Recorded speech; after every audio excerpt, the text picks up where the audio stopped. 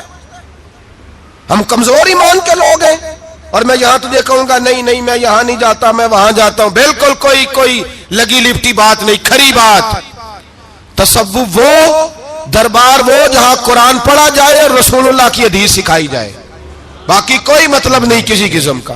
میں داتا صاحب کبھی جاؤں نا جلسہ کرنے کسی کام سے، کسی تقریب میں، تو میں داتا صاحب کے مزار پہ نہیں جاتا، میں کہتا ہوں یار یہ یرانہ نہیں کہ بندہ کسی کام آیا تھا تو فاتحہ پڑھ لی، واپس چلو۔ گکھڑ سے سپیشل آئیں گے داتا صاحب کے مزار پہ حاضری دینے، اور میرے سنگی گواہ ہیں کہ میں سپیشل ٹائم نکال کے بہت سارے کام چھوڑ کے سپیشل جاتا ہوں، اور میں مراد ماننے نہیں جاتا، میں داتا صاحب کا شکریہ ادا کر دے جاتا ہوں۔ میں ان سے کہتا ہوں حضور آپ کی مہربانی، آپ یہاں آئے تو ہمارے بڑے بھی رسول اللہ کے غلام بن گئے۔ میں تو سلام عقیدت پیش کرنے جاتا ہوں، ہم مزارات پر جانے کے قائل نہیں، بلکہ ہماری تو عقیدت کا درجہ ہی مکمل نہیں ہوتا جب تک ہم مزار پہ سلام نہ کریں۔ پر مزار داتا صاحب کا، مزار خواجہ معین الدین اجمیری کا، مزار غوث اعظم جیلانی کا، مزار محدث اعظم مولانا سردار احمد کا، مزار اولیاء کا، مزار میاں شیر محمد شرک پوری کا، مزار رب کریم کے بندوں کا۔ بھنگیوں چرسیوں کے مزار نہیں ہوتے، اور نام ان مزارات کے قائل ہیں، بالکل قائل نہیں ہم۔ میں تھوڑے دن پہلے لاہور گیا تھا، تو میں کار میں میاں صاحب میاں شیر محمد شرک پوری کا ذکر کر رہا تھا، میں اپنے دوستوں سے کہہ رہا تھا یار بہت بڑا بابا ہوا ہے، تو مجھے کہنے لگی کرامت کیا ہے؟ میں نے کرامت یہ ہے کہ ساری زندگی سنت کا درس دیا ہے۔ تو مجھے کہنے لگے آپ کبھی گئے نہیں؟ میں نے کہا میں اسپیشل گیا تھا، اور تھوڑے دنوں کے بعد پروگرام بناؤں گا تو میں ساتھ لے کے جاؤں گا۔ ہم مزارات کے قائل ہیں، حاضریاں دیں گے مزاروں پہ، لیکن بھنگیوں چرسیوں کے مزاروں پر جانے کے قائل ہیں، زور سے بولے، یہاں جانے کے قائل ہیں، کوئی عقیدہ نہیں ہے ہمارا۔ نشہ بکے گا اب مزاروں پہ، اب یہ تصوف ہوگا وہاں، یہ طریقت ہوگی، اور ملت پر رحم کھاؤ۔ خدا را اگر تمہارے قومی ادارے کہتے ہیں رپورٹ کرنے والے کہ 70 لاکھ پاکستانی نشہ کرتا ہے، تو کیا تمہیں یہ نہیں پتا کہ نشہ بیچتا کون ہے؟ کیا تمہیں یہ نہیں پتا کہ ڈرگز کا کاروبار کون کرتا ہے؟ اگر تمہیں یہ پتا ہے تو کیا یہ خبر نہیں تمہیں کہ ان رگوں پر یہ خون اتارتا کون ہے؟ میں اپنے بزرگوں سے معذرت کے ساتھ، نشے کا آغاز، ناراض تو نہیں ہو جائیں گے بزرگ، نوجوانوں کو میں لتاڑ لیتا ہوں لیکن بزرگوں کی عزت کرنا سنت ہے، تو میں بزرگوں سے معذرت کے ساتھ یہ یوں سمجھ لیے خوگرے حمد سے تھوڑا سا گلا بھی سن لے۔ نشہ سگریٹ سے شروع ہوتا ہے، سگریٹ سے۔ میں تمباکو کو حرام نہیں کہتا، یہ فتویٰ نہیں دے رہا، تمباکو کا حکم وہی ہے جو مولی کا ہے، جو کچے پیاز اور لہسن کا ہے، کہ آپ جب کھا لیتے ہیں تو منہ سے بدبو آتی ہے، تو آپ مسجد میں آئیں تو آنے سے پہلے مسواک کریں، منہ صاف کریں، پھر آپ آ جائیں، تو جائز ہے، مکروہ ہے لیکن حرام ہے۔ لیکن تمباکو سے آگے جب حالات بڑھتے ہیں، تجزیہ نگاروں نے لکھا ہے کہ ہمارے پنجاب کے کچھ علاقوں میں اب سگریٹ سے نکال کے نا، پہلے بھی بھرتے تھے لوگ اس میں بڑا کچھ، اب پتہ ہے کہ نیا نشہ ایجاد کیا ہے، اب اس کے اندر چرس بھی بھرتے ہیں، اور چھپکلی کو مار کے سکھا کے خشک کر کے اس کو پیس کے وہ ساتھ نشے کے ملاتے ہیں، اور اس کا حال یہ ہوتا ہے کہ آدمی کو زیادہ نشہ ہوتا ہے، اور کہتے ہیں وہ اتنا گند ہے کہ وہ آدمی کسی کو دانت بھی لگائے گا تو وہ بندہ بھی بیمار ہو جائے گا۔ کیا یہاں لوگ اسپرٹ نہیں پیتے آپ کے ملک میں؟ اور ہم کبھی سڑک پہ جاتے ہیں تو نشئی کو دیکھ کے مذاق کرتے ہیں، دیکھنا میں ہارن لگاؤں گا تو گاڑی کے ہارن سے گر جائے گا، لیکن تجھے پتا نہیں کہ یہ کسی ماں کا بیٹا ہے، پتا نہیں کسی بیوی کا شوہر ہے۔ ایک ہمارے دوست ہیں، بزرگ ہیں، ان کا داماد فوت ہو گیا، نشہ کرتا تھا، تو میں تعزیت کرنے ان کے گھر پہنچا تو کھڑے ہو گئے ہاتھ باندھ کے، کہنے لگے حضرت صاحب باقی ساریاں گلاں چھڑ دیو، صرف نشے تے تقریر کریا کرو. وہ جب جیتا تھا تو تب بھی اس کے بچے یتیم ہی تھے, یتیم ہی تھے. میری بیٹی جب میرے گھر آتی تھی اور میں اپنے پوتوں کے اترے کپڑے اسے پہننے کو دیتا تھا تو میرا کلیجہ پھٹتا تھا. اور میری بیٹی اس کی زندگی میں بھی بیوہ کی زندگی گزار رہی تھی. وہ میری بہوؤں کے اترے ہوئے کپڑے پہنتی تھی. کوئی دعا کرو, کوئی جلسے کرو, یہ لت ختم ہو جائے.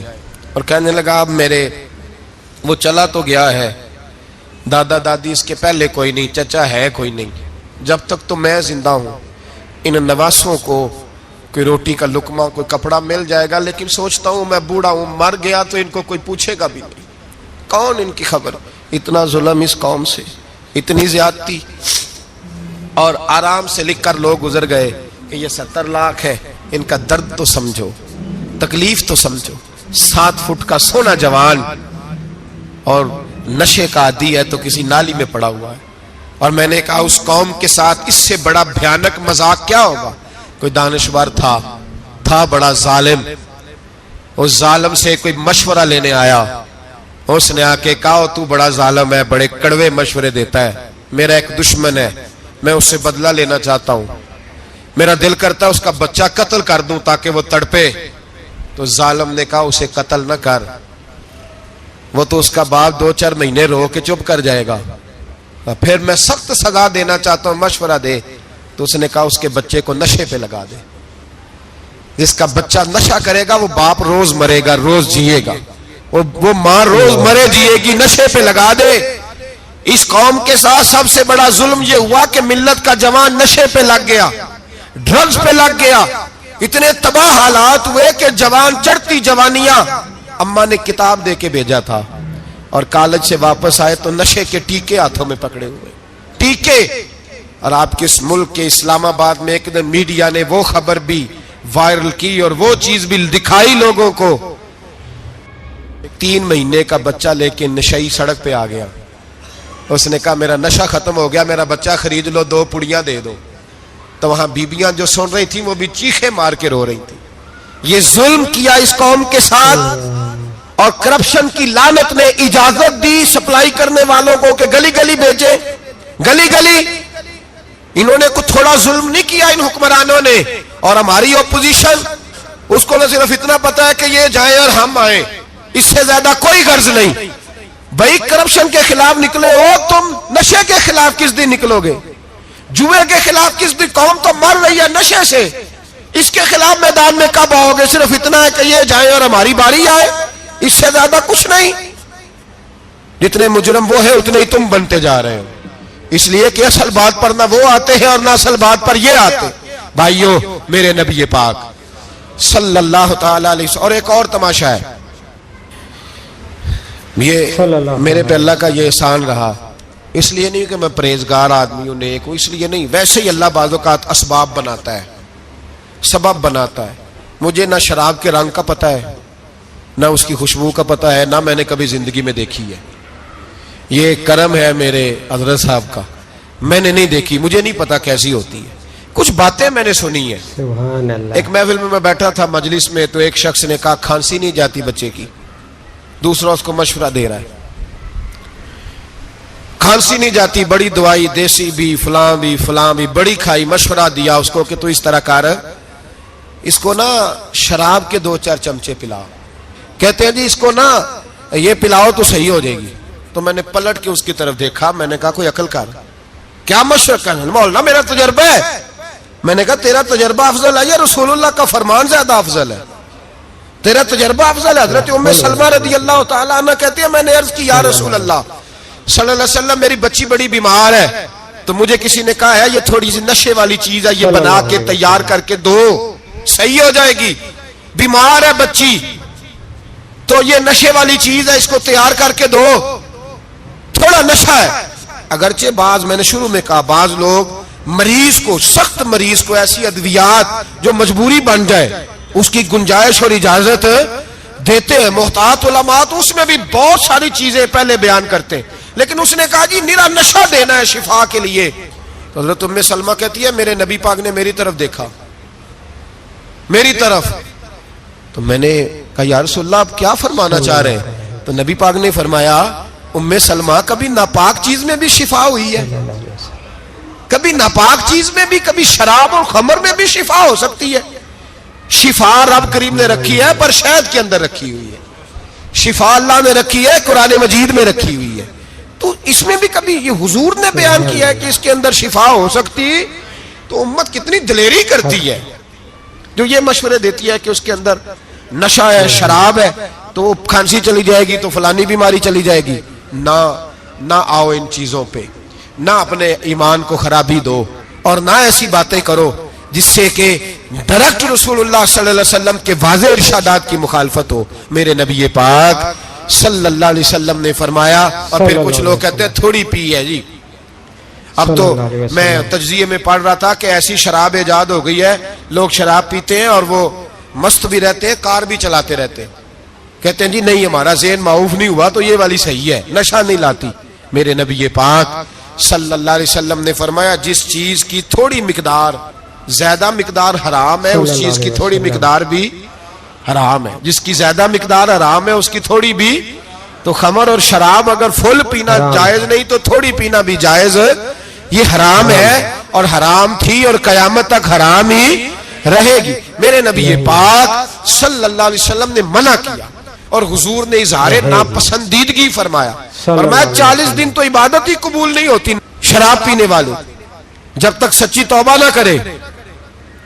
ایک دن صحابہ بیٹھے تھے سارے، حضرت ابوبکر صدیق بھی تھے، فاروق اعظم بھی تھے، عثمان غنی بھی تھے، ڈھیر ساری تعداد تھی صحابہ کی، سارے تشریف فرما تھے۔ حضرت عبداللہ ابن عمر رضی اللہ تعالیٰ عنہ حدیث کے راوی ہیں اور مستدرک للحاکم کے اندر، ابن حبان کے اندر یہ روایت موجود ہے۔ فرماتے صحابہ نہ بات کر رہے تھے، اور بات یہ کر رہے تھے کہ یار لوگوں کو گناہوں سے کیسے روکا جائے،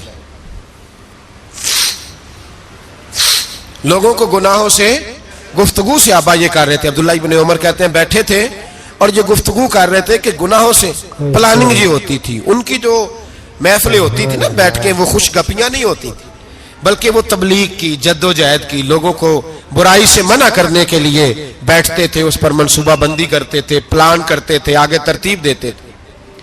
گفتگو ہو رہی تھی تو اب آپس میں بات ہونے لگی کہ کون سا گناہ زیادہ برا ہے جس پر سب سے پہلے کام کیا جائے۔ تو دور ایک صحابی بیٹھے تھے، ان کا نام تھا عبداللہ ابن عمر، ایک عبداللہ بن عمر ہے اور ایک عبداللہ ابن عمر ہے۔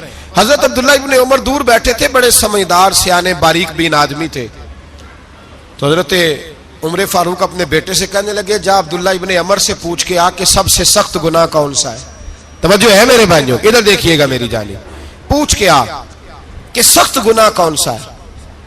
جی عبداللہ بن عمر رضی اللہ تعالیٰ عنہ کی خدمت میں جب عبداللہ ابن عمر گئے تو جا کے کہنے لگے کہ صحابہ پوچھتے ہیں کہ آپ نے زیادہ وقت گزارا ہے نبی رحمت صلی اللہ علیہ وسلم کے پاس، تو بتلائیے برا گناہ کون سا ہے، سب سے سخت گناہ، تاکہ سب سے پہلے اس پر پابندی لگائی جائے، اس پر محنت کی جائے۔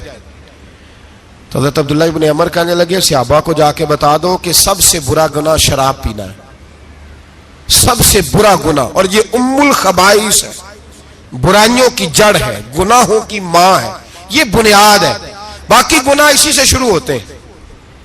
کہتے ہیں میں نے آ کے بتایا تو حضرت ابوبکر صدیق رضی اللہ تعالیٰ عنہ سیدنا فاروق اعظم کہنے لگے خود جاتے ہیں، ان کے پاس خود جاتے ہیں، چونکہ ہم نے بات سننی ہے ہم خود جاتے ہیں اور ان سے جا کر کے سوال کرتے ہیں کہ اگر آپ کو اس تفصیل کا پتہ ہے نا تو اس کے پیچھے بھی کوئی تفصیل ہوگی جو میرے نبی پاک نے بیان کی ہوگی صلی اللہ تعالی علیہ وسلم، اس تفصیل کا بھی آپ کو پتہ ہوگا جو نبی پاک نے بیان کی ہوگی، اس بات کے پیچھے جو بیک گراؤنڈ ہے، جو پس منظر ہے۔ فرماتے ہیں کہ ہم اٹھے، عبداللہ ابن عمر کے پاس گئے، ان سے جا کے پوچھا کہ جناب آپ نے یہ تو فرمایا ہے شراب ام الخبائث ہے، تو اس کے پیچھے پس منظر کیا ہے؟ تو عبداللہ ابن عمر کہنے لگے یہ میں نے اپنے پاس سے نہیں کہا، یہ میں نے نبی پاک سے سنا ہوا ہے۔ حضور سید عالم صلی اللہ علیہ وسلم بیٹھے تھے تو حضور نے فرمایا شراب یہ نشہ یہ برائیوں کی ماں ہے، اور پھر حضور نے ایک مثال بیان فرمائی۔ نبی رحمت علیہ السلام نے فرمایا بنی اسرائیل کا ایک واقعہ ہے، ایک خوبصورت جوان تھا، ایک عورت کا دل آ گیا اس پر۔ یہ یاد رکھ لیں، ہم لڑکوں کو منع کرتے رہتے ہیں لیکن ہمیں گھر کی بچیوں پر بھی توجہ دینی ہوگی, ہمیں ان کے فون پر بھی نگرانی کرنی ہوگی, ہمیں وہاں بھی غور کرنا ہوگا. اس لیے کہ اگر کوئی بچی گنجائش نہ دے تو میرا خیال ہے کہ لڑکا جرت کرنے کی طاقت نہیں رکھتا. تو وہاں بھی ان کی اماں سے کہے کہ پابندی لگائے, بچی کسی کا موبائل لے کر کے کہیں اس کو استعمال تو نہیں کر رہی, اس پودے پر بھی توجہ دے, درخت بننے سے پہلے اس کی بھی نگرانی کریں, یہ بھی بڑا ضروری کام ہے. عورت کا دل آ گیا تو نبی پاک علیہ الصلوۃ والسلام فرماتے اس نے کوئی بہانہ لگایا, کسی کو کہا کہ اس نوجوان کو بلا کے لاؤ, اس کو کہو کہ ہم نے کوئی گواہی لینی ہے تجھ سے. وہ نوجوان آیا, ایک کمرے میں داخل ہوا تو اگلے کمرے میں لے گئے, وہاں داخل ہوا تو اس سے اگلے کمرے میں لے گئی, وہ داخل ہوا تو اسی طرح 7 مکفل کمروں میں لے گئی. میرے کریم رسول میرے محبوب پاک علیہ السلام فرماتے ہیں, صحابہ کو سمجھا رہے ہیں میٹھے لب و لہجے میں, فرماتے جب سب سے پچھلے کمرے میں لے گئی تو ایک لڑکا بندھا ہوا تھا وہاں رسیوں سے, شراب کا پیالہ پڑا ہوا تھا. اور بی بی کہنے لگی کوئی گواہی شواہی نہیں لینی, تجھے اس لیے بلایا ہے کہ تیرے اوپر دل آ گیا ہے, اب میرے ساتھ منہ کالا کر. تو وہ جوان کہنے لگا نہیں, میں نے اپنے نفس کو پاک رکھا ہوا ہے, میری نظر بھی پاک ہے, دل بھی پاک ہے, اور اس کی برکت یہ ہے کہ رب نے میری روح کو بھی پاک رکھا ہوا ہے, تو میں یہ حرکت نہیں کر سکتا. پاک لوگ پلید کاموں کی جانب توجہ نہیں کرتے, میں یہ حرکت نہیں کر سکتا. اقبال نے اپنے بیٹے کو دعا دی تھی, اس نے کہا تھا حیا باقی نہیں ہے زمانے کی آنکھ میں, خدا کرے کہ رہے تیری جوانی بے داغ, خدا کرے کہ رہے تیری جوانی بے داغ. کہا میرے ساتھ منہ کالا کر, اس نے کہا میں نہیں کرتا. کہنے لگی چل پھر اس کو قتل کر, اس کو میں نے باندھا ہوا. اس نے کہا میں قتل کیوں کروں, میری کیا دشمنی ہے. کہا پھر شراب پیو, کہا میں شراب بھی نہیں پیتا. تو کہنے لگی اب تو میں نے تجھے اپنے چنگل میں پھانس لیا ہے, اب تو یہاں سے بچ کے جا نہیں سکتا, اور اگر تو باہر جائے گا تو میں شور کروں گی, لوگ جمع کروں گی, اس نے میری عزت آبرو پہ ہاتھ ڈالا ہے, تو بچ تو نہیں سکتا, ایک کام تو کرنا پڑے گا. محبوب فرماتے ہیں اس نوجوان نے سوچا کہ زنا بھی بہت بڑا جرم ہے, قتل بھی بہت بڑا گناہ ہے, چلو اب مجبوری ہے تو شراب پی لیتا ہوں. لیکن وہ سمجھا نہ کہ شراب تو بنیاد ہے. اس نے ایک پیالہ جو پیا, کہنے لگا ایک اور دے دو, دوسرا پیا تو کہنے لگا ایک اور دے دو. اب 3 پیالے 3 بوتلیں شراب جو پی چکا تو خماری چڑھ گئی. اب اس عورت کے قریب جانے لگا کہ میں تیرے ساتھ زنا کروں گا. اس نے کہا جب تک میں قریب نہیں آنے دوں گی جب تک تو اسے قتل نہ کرے. اس نے اسے قتل بھی کیا, زنا بھی کیا. تو محبوب فرمانے لگے یہ قتل اور زنا جو ہوا ہے تو یہ شراب کی وجہ سے ہوا ہے. گویا شراب وہ جرم ہے جو قتل بھی کرائے گی, جو زنا بھی کرائے گی. اور اگر آپ نشئی کو دیکھیں, اگر آپ شرابی کو دیکھیں تو کیا وہ ڈکیتیاں نہیں کرتا پھرتا, وہ چوریاں نہیں کرتا, وہ اپنی ہی ماں کا زیور نہیں بیچ آتا, وہ اپنی ہی بہن کا پڑا ہوا جہیز نہیں بیچ آتا, وہ اپنے ہی گھر میں ڈاکے نہیں ڈالتا, وہ اللہ کے گھر مسجد میں آ کر کے چوری نہیں کرتا. وہ صرف اس لیے کرتا ہے کہ یہ نشہ, یہ شراب, یہ ماں ہے گناہوں کی, یہ جڑ ہے. ملت کے لوگوں یاد رکھو, اس امت اس پاکستان کے ساتھ جہاں بہت سارے ظلم ہوئے, وہاں بڑا ظلم یہ ہے کہ بہت بڑا طبقہ جوانوں کا نشے کا عادی ہے. وہ نشہ انہیں عشق مجازی اور عورتوں کے عشق کی جانب لا رہا ہے. وہ نشہ چوریاں کرا رہا ہے, قتل کرا رہا ہے, ڈکیتیاں کرا رہا ہے. بہت بڑے ظالموں نے بہت بڑے ہاؤس بنائے ہوئے ہیں جن کے اندر شراب فراہم کی جاتی ہے, نشہ دیا جاتا ہے. میں نے تو ایسے ایسے لفظ سنے کہ الیکشن کے دنوں میں ووٹ لینے کی خاطر سیاستدان انہیں نشہ فراہم کرتے ہیں, انہیں باندھ کے رکھتے ہیں, روز تمہیں پڑیا ملے گی, ووٹ ہمیں ڈالنا. اتنا ظلم, اتنی زیادتی, اتنا جبر, ایک انسان کے ساتھ کھیلنا. لوٹ آؤ, پکڑو ان کا دامن, اپنے گھروں کو بچاؤ, اپنے دوستوں کو بچاؤ. جاگو جاگو امت کے لوگوں جاگو, میرے نبی پاک صلی اللہ علیہ وسلم کے کلمہ گو لوگوں کو بچاؤ. ان پر اگر سختی کرنی پڑتی ہے تو کرو, پیار کرنا پڑتا ہے تو کرو, محنت کرو, جد و جہد کرو. ایک صحابی تھے نعمان بن عبداللہ, کیونکہ عرب کے لوگ شروع سے شراب پیتے تھے, حرام نہیں, بعد میں حرام ہوئی. ایک دن غلطی ہو گئی, شراب پی لی، پھر سے بھول گئے، اب کسی نے پرچہ نہیں کٹایا، مخبری نہیں کی، شکایت نہیں لگائی، جب نشہ اترا تو خود ہی خیال آیا یہ میں کیا کر بیٹھا ہوں، خود احساس تو احساس بھی نہیں نہ ہوتا، دوڑے آئے نبی پاک کی بارگاہ میں اور آ کے ہاتھ باندھے، یا رسول اللہ صلی اللہ علیہ وسلم مجھے پاک کر دے، آقا اور روتے جا رہے۔ حضور نے صحابہ سے کہا دیکھو اس کے منہ سے شراب کی بدبو آتی ہے، کہا حضور آ رہی ہے، ماں زیادہ پیار کرتی ہے یا رسول پاک؟ باپ زیادہ پیار کرتا ہے کہ نبی پاک؟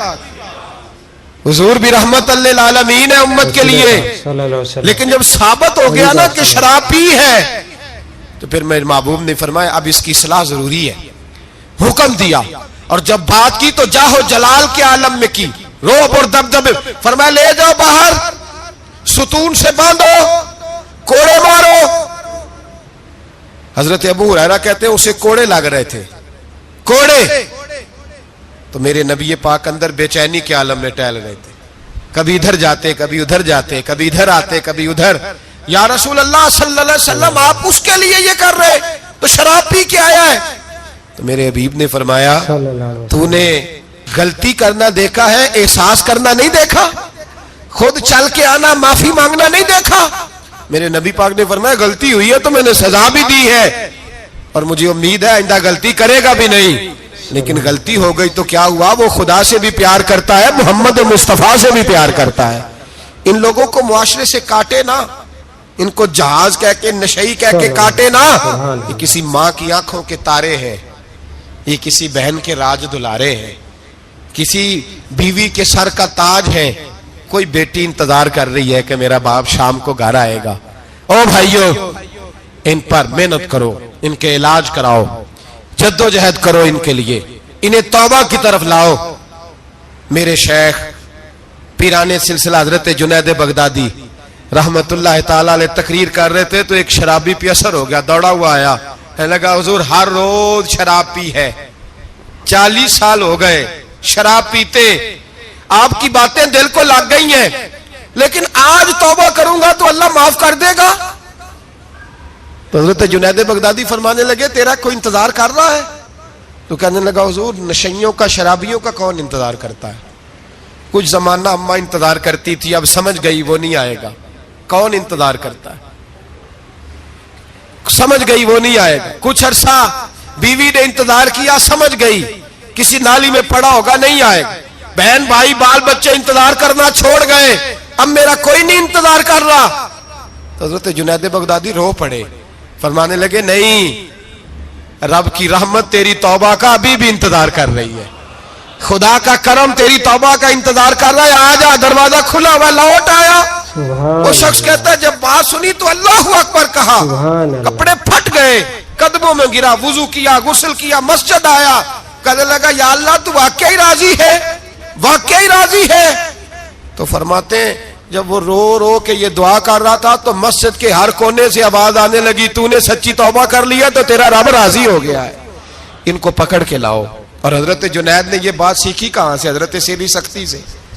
حضرت سیری سختی آپ کے مرشد دے تو گزر رہے تھے گلی میں، ایک درخت کے نیچے رش بڑا تھا، درخت تھا تو لوگ وہاں کٹے تھے، رش تھا تو آپ نے کہا جنید پتا تو کر یہاں کیا ہے؟ لوگوں نے کہا حضور ایک شرابی شراب کے نشے میں مست آل فول بول رہا ہے اور لوگ تماشا دیکھ رہے ہیں۔ حضرت گئے، چھڑی ہاتھ میں تھی، جوانوں سے کہا چلو نکلو بھاگو، سب لوگ چلے گئے۔ تو فرمایا جنید جا پیالے میں پانی لا، فرماتے میں پانی لایا تو حضرت نے اپنے ہاتھوں سے اس کا منہ دھو ڈالا۔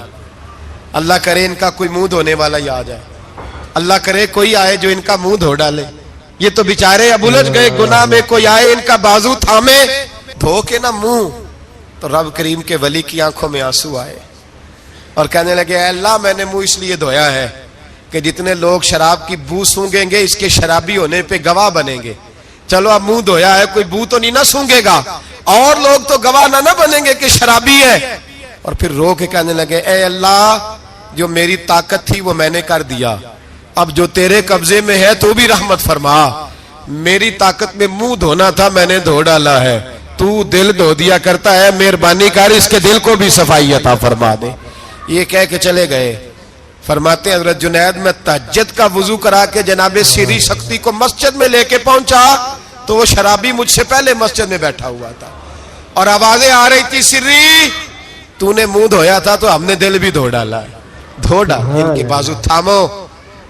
اگر حکومتیں تغافل برستی ہیں، غفلت کرتی ہیں، تو امت کو، باقی لوگوں کو تو جاگنا چاہیے، پر محنت کرو، انہیں بچاؤ، ورنہ ان کی دنیا تو خراب ہو ہی گئی، آخرت بھی بگڑ جائے گی، آخرت بھی۔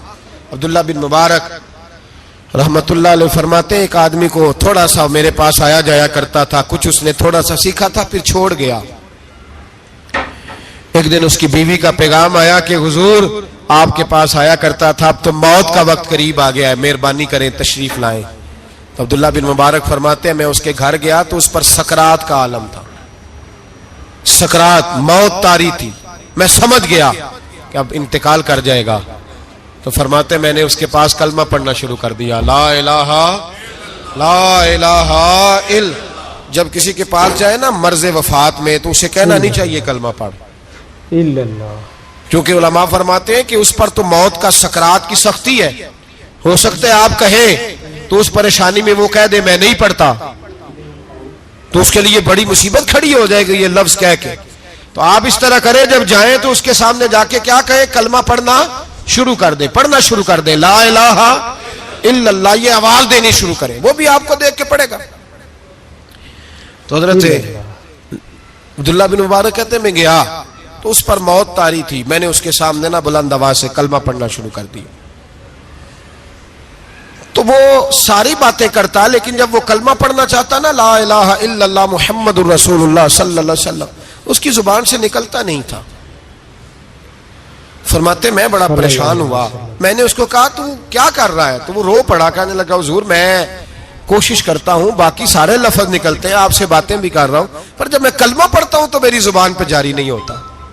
حضرت فرماتے ہیں تھوڑی دیر گزری کہ اس کی روح پرواز کر گئی، میں بڑا پریشان تھا، روز یہ بات میرے ذہن میں گھومتی تھی کہ وجہ کیا تھی۔ ایک دن مجھے خواب میں ملا، اللہ اکبر، تو فرماتے ہیں اس کا سارا جسم زخمی تھا۔ میں نے کہا تجھے کیا ہوا اور کلمہ نہ پڑھنے کی وجہ؟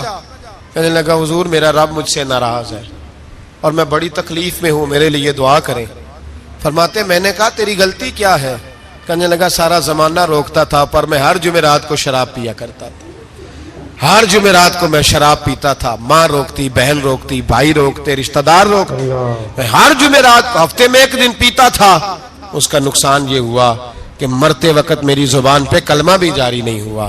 میرے رسول پاک سید عالم صلی اللہ علیہ وسلم کو صحابہ نے بتایا کہ یا رسول اللہ صلی اللہ علیہ وسلم ایک آدمی شراب اتنی پیتا تھا کہ شراب کے نشے میں مر گیا ہے، صلی اللہ علیہ وسلم، نشے کی حالت میں مر گیا ہے۔ میرے حبیب نے فرمایا قیامت کے دن اٹھے گا تو اس کے منہ سے بھی شراب کی بدبو آ رہی ہو، اسی حال میں اٹھایا جائے گا اور سزا دی جائے گا۔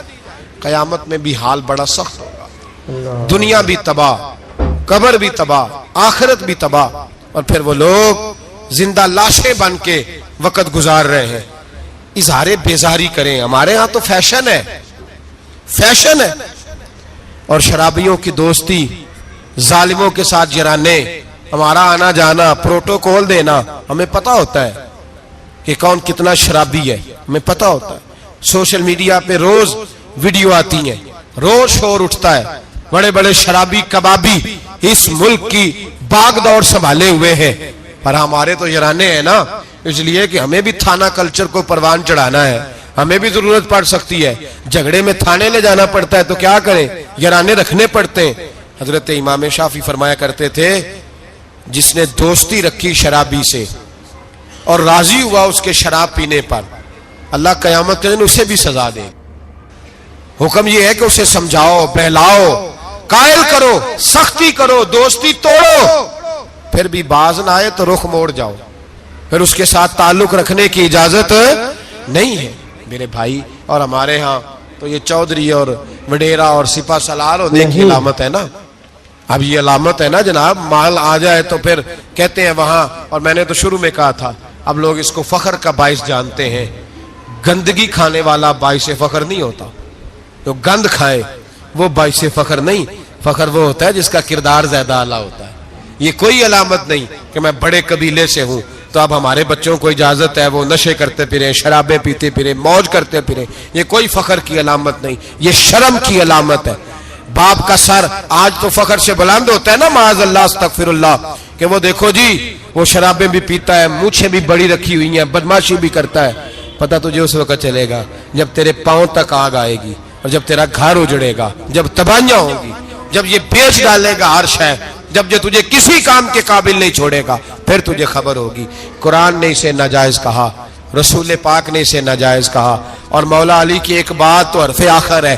کسی نے کہا حضور آپ شراب اور نشے کے بارے میں کیا فرماتے ہیں؟ تو حضرت علی کہنے لگے بہتے دریا میں ایک قطرہ گرے شراب کا اور پھر وہ دریا خشک ہو جائے اور اس کی سطح پہ گھاس ہو گئے، اور میرا گھوڑا اگر وہ گھاس کھا لے تو میں اس گھوڑے کی سواری بھی پسند نہیں کرتا. ایک قطرہ شراب گر پڑے. جناب ابو بکر صدیق رضی اللہ تعالیٰ عنہ سے کسی نے پوچھا جاہلیت کے زمانے میں تو سارے شراب پیتے تھے، آپ نے کبھی پی تھی؟ تو آپ فرمانے لگے میں وہ کام نہیں کرتا جو کرنے کے بعد بیوی اور بہن کی پہچان ختم ہو جاتی ہے. میں وہ کام ہی نہیں کرتا. اتنا غلیظ کام کیسے کروں کہ جو پینے کے بعد یہی خبر نہ ہو کہ بیوی کون سی اور بہن کون سی ہے. میں یہ کام نہیں کرتا جو انسان کو رشتوں کی پہچان ہی بھلا دے. میں وہ کام کرتا ہوں جس میں انسان کا شعور بیدار رہتا ہے، عقل بیدار رہتی ہے. اپنی زندگی کو سنوارے، اور اگر کسی جگہ یہ غلطی ہے تو کھری اور سچی توبہ کرے، اور اگر دائیں بائیں کوئی ایسا شخص ہے تو اس کا بازو تھامے، محنت کرے، ٹائم دے، اسے اس دلدل اور گندگی سے باہر نکالے. یہ بہت بڑی نیکی ہوگی. اور ان بہروپیوں کو پہچانے انہوں نے تھوڑے سے پیسوں کے لیے ملت کے جوانوں کی رگوں میں نہیں زہر انڈیل دیا ہے اور تباہی پھیلا دی ہے. دعا کرتا ہوں رب کریم کی بارگاہ میں اللہ ہمیں سمجھنے کی توفیق عطا فرمائے. آخر دعوانا